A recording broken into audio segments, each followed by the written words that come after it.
তো আপনারা তো জানেনই পরিস্থিতি সম্বন্ধে যে একটা অদ্ভুত পরিস্থিতি সৃষ্টি হয়েছিল। সেখানে একটা অরাজক একটা পরিস্থিতি, সেই পরিস্থিতিতে সেনাবাহিনী ডিপ্লয় হয়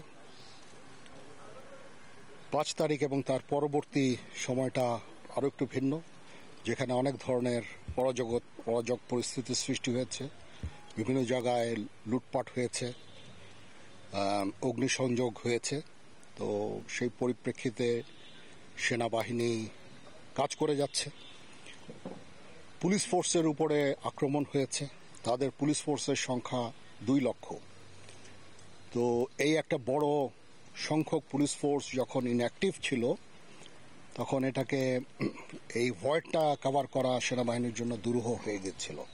তার পরবর্তীতে আমরা সুন্দরভাবে আমাদের কার্যক্রমের মাধ্যমে পরিস্থিতি নিয়ন্ত্রণে নিয়ে চলে এসেছি।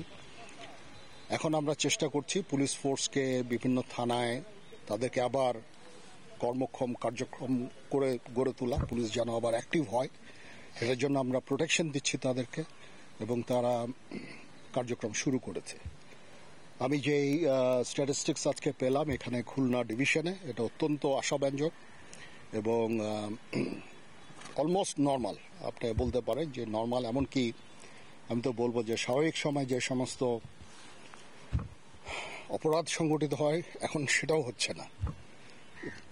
বাট মানে আত্মতুষ্টির কোনো কারণ নাই, আমাদেরকে আরো ভালোভাবে কাজ করতে হবে এবং পুলিশকে আরো সংগঠিত করতে হবে, এবং তাহলে নিশ্চিত যে আমরা আবার একদম স্বাভাবিক অবস্থা আমরা ফেরত যাব।